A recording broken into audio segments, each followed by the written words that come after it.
예, 안녕하세요. 연세대학교 세브란스병원 가정의학과의 강희철 교수입니다. 오늘은 여름철의 불청객 또 걱정거리죠. 식중독에 대해서 말씀드리겠습니다.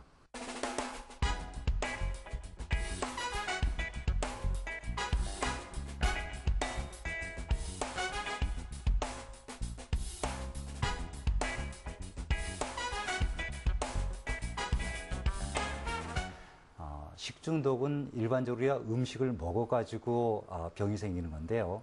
정확히 말하자면 같은 음식을 먹은 두 사람 이상의 병이 생길 때 우리가 식중독이라고 얘기합니다. 뭐 그런 경우가 흔치 않기 때문에 우리가 음식을 먹고서 설사, 복통과 같은 그런 증상이 발생하면 우리가 식중독이라고 얘기를 해요. 주로는 균 때문에 많이 발생을 합니다. 하지만 그 외에도 음식 먹고 문제가 있는 경우가 있습니다. 이를테면 뭐 거기에 화학 조미료라든가 이런 것들이 많이 있는 것을 먹고서 배 아프다는 사람도 있고요. 그 다음에 식물성으로 우리 뭐 독버섯이나 아니면 감자 싹에 난 그런 독소 이런 걸 먹고 걸릴 수도 있습니다. 동물성으로는 뭐 유명한 보고 같은 것들이죠. 그 외에도 알레르기 질환도 있을 수 있습니다. 다른 사람은 괜찮은데 나만 그런 증상을 만들었다면 알레르기엔 식중독 있죠. 이런 것들이 이제 우리의 식중독의 다양한 모습이지만 특히 여름철이 가장 중요한 것은 그래도 세균성 식중독이라고 이야기할 수 있습니다. 왜 이 세균성 식중독이 이렇게 여름에 많이 나타납니까? 일반적으로 우리가 음식을 먹게 되면요. 우리 몸에 참 균들이 많죠. 특히 피부, 내 손, 뭐 어디 문고리, 컴퓨터 자판 모든 데다 균이 있습니다. 근데 이 균의 양이 많지는 않아요. 그래서 보통 1000개 미만 뭐 이 정도인데 우리 몸에 병을 일으키려면 한 100만 개쯤 들어와 병이 됩니다. 근데 이 여름철에는 이 1000개의 균이 100만 개까지 되는데 습도가 높고 특히 한 온도가 35도 정도 된다. 한 서너 시간이면 이렇게 자라버립니다. 그러니까 이런 음식에 있는 작은 균들이 서너 시간만 그냥 방치해 두면은 100만 개에서 이렇게 균이 되고 이런 것들을 우리가 복용하게 되면은 이 균들이 들어와서 우리 몸에서 병을 일으키게 되는 거죠. 그래서 이제 여름철에는 참 식중독이 큰 문제입니다. 식중독의 증상은 우리 너무 잘 알죠. 뭐 먹고 나서 배가 쌀쌀 아프면서 설사하는 거 가장 전형적인 증상입니다. 근데 그 외에도 이제 이런 거 먹으면 어떤 사람은 토하기도 하고 속이 메스꺼리고 아무래도 또 균이 들어와서 균이 우리 몸속에서 자라니까 이런 균들이 열을 일으키고 아니면 아주 심한 합병증을 일으키기도 합니다. 뭐 혼수 상태에 빠지기도 하고 사망에 이를 수 있죠. 하지만 일반적으로는 설사와 복통 이게 가장 흔한 증상입니다. 실제로 우리가 구체적인 예를 좀 들어보면요. 누구나 쉽게 경험하는 그 식중독 증상 아마 누구나 다 알아봤을 겁니다. 고기나 뭐 어떤 음식 먹고 한 두세 시간 또는 서너 시간 지나서부터 배가 쌀쌀 아프다가 그 다음에 설사를 열심히 하죠. 열심히 화장실 다니고 쩔쩔매고 있다가 보통 6시간 또는 하루쯤 지나면은 그냥 사라지게 됩니다. 이런 식중독은 세균성 식중독이긴 한데 균 때문은 아닙니다. 일단 균이 우리 몸에 들어와 가지고 병을 일으키려면은 우리 몸에 균이 들어와서 이 균이 우리 몸속에 자라는 시간이 필요해요. 이게 잠복기인데 이런 잠복기간 최소한 하루는 걸립니다. 그렇게 자란 다음에 충분한 숫자가 되면 그때부터 문제를 일으키는 거죠. 근데 우리가 보통 알아본 식중독은 그렇지 않아요. 그냥 먹고 나면은 뭐 어떤 사람은 한두 시간, 어떤 사람은 뭐 6시간 뭐 이렇게 나는데 이것은 실은 포도상구균 또는 황색 알균이라고 표현을 하는데 이런 균이 모여가지고 독소를 만듭니다. 이 독소가 우리 몸속에 들어와서 드디어 이제 장까지 내려가면은 그게 보통 이제 1시간에서 3시간 뭐 대여섯 시간 걸리는데 그렇게 장까지 내려면 거기에서 이 독소가 작용을 해가지고 복통도 만들고 설사를 일으키는 겁니다. 이런 독소를 만드는 황색구균 정말 흔해요. 지금 내가 내 손을 갖다가 만진 다음에 배양해 봐도 있습니다. 우리 피부에 있고요. 우리 도처에 이 황색구균은 흩어져 있습니다. 그래서 이런 것들이 음식에 있다가 특히 이제 고기류죠. 고기에 있다가 자라서 독소를 만드는데 그걸 먹으면은 나타나게 되죠. 조리하는 사람들이 잘못하거나 야채에 섞여가지고 그렇게 있을 수 있습니다.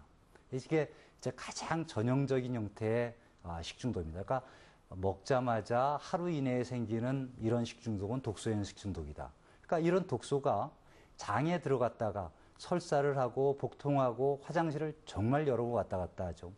그런데 하루쯤 지나면은 이 독소는 몸 바깥으로 빠져나갑니다. 그러니까 이런 형태의 식중독은 하루면 다 낫습니다. 예. 그런데 이제 이 식중독의 문제는 너무 설사를 많이 해가지고 탈수되는 게 문제죠. 그러니까 어린아이들은 문제고요. 보통 성인은 배가 쌀쌀 아프고 그래도 물 마시면서 잘 견디기 때문에 하루만 참으면 낫습니다. 그 다음 아주 유명한 식중독은 우리가 이질이라고 하는 식중독이에요.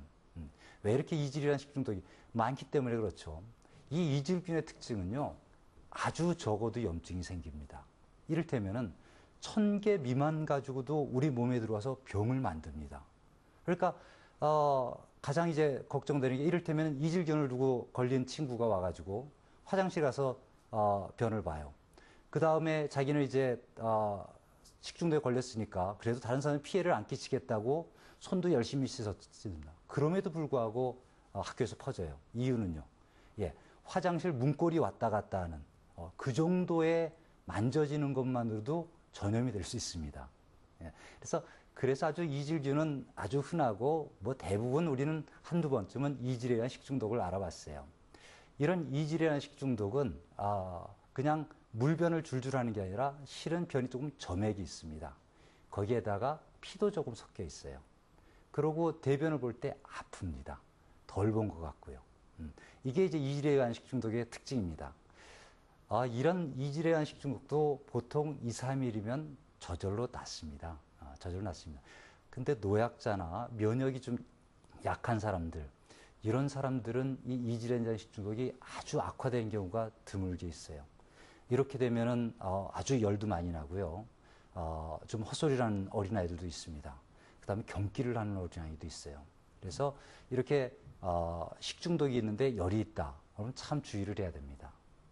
이 외에도 설사를 만드는 것들이 있어요, 실은. 바이러스, 균도 설사를 만들죠. 상당히 유명한데요.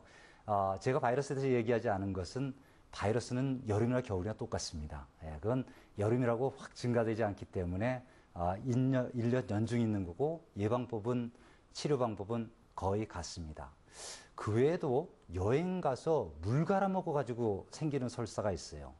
그 물 갈아 먹는 게 그 속에 균이 있어서 그럴 수도 있지만 아니면 물에 있는 여러 가지 미네랄 성분이라든가 아니면 내가 여행 가서 굉장히 예민하고 피곤하고 한가운데서 먹는, 그러니까 이건 장 자체가 예민해가지고 생기는 설사입니다. 요건 장이 과민해져서 생기는 설사니까 아무래도 안정하고 잘 끓여 먹고 하는 주의로 할 수 있겠습니다. 예, 치료를 보면요, 가장 중요한 것은 설사하면 자꾸 우리 몸에 수분이 빠져나갑니다. 이런 수분만 보충되면 보통은 괜찮습니다. 그래서 병원 안 가도 많이 낫습니다. 처음 얘기한 독소에 의한 식중독, 이질에 의한 식중독, 심지어는 콜레라까지도 수분만 잘 보충되면 됩니다. 걱정되는 건 콜레라 같은 경우는 너무 많이 빠져나가기 때문에 단순히 수분 보충이 아니라 거기에 몇 가지 전해질이 추가가 돼야 됩니다. 그런 전해질을 추가를 갖다가 세계보건기구에서는 이런 전해질을 넣으십시오라고 얘기를 했습니다. 거기에 이제 포함되는 것들이 아무래도 체력이 달릴 테니까 포도당이 좀 들어가야 되고요. 그 다음에 염분이, 소금기가 좀 있어야 됩니다. 그 다음에 칼륨이 좀 들어가야 하고요. 그 다음에 여러 가지로 빠져나가기 때문에 중조라는 부분, 이게 이제 섞여 있는 건데 이런 것들이 실은 이온 음료수입니다. 그래서 이온 음료수를 마시면은 보통 도움이 됩니다. 근데 이온 음료수는 차죠. 보통 우리가 마실 때 운동하고 마시기 때문에. 근데 이렇게 찬 것을 마시면은 장 자체가 염증도 있고 예민해지기 때문에 오히려 활발하게 움직여서 배가 더 아픕니다. 그러니까 이온 음료수를 마시더라도 따뜻한 거, 그래서 충분한 수분 공급, 그다음 이온 음료수 정도만 마시고 내가 체력이 편하게 보낼 수 있다 한다면 구태여 병원 가실 필요가 없습니다. 하지만 아주 많은 설사가 돼서 내가 탈수가 있다든가 아니면 열이 하루 이상 지속된다든가 아니면 기타 다른 증상들, 이를테면 대변에서 피가 많이 나온다든가 하는 이런 증상이 있다면 이거는 균이 이제 몸에서 상당히 많이 자라고 있다는 얘기예요. 이때는 병원에 가서 적절한 항생제 치료를 받는 것이 좋습니다. 여기도 한번 버텨보겠다. 예, 그 사람이 충분히 건강하다면 조금 더 버틸 수 있는데요. 일단 염두에 둬야 돼요. 내 균이 자라면 내가 훨씬 더 나빠질 수 있구나. 그래서 노약자들은 반드시 열이 나거나 혈변이 있다면 병원에 가서 적절한 치료를 받는 것이 좋습니다. 제일 중요한 건 이제 예방이죠. 예방은 어쨌든 균을 섭취 안 하는 것이 중요하니까요. 손 씻는 거 가장 중요합니다.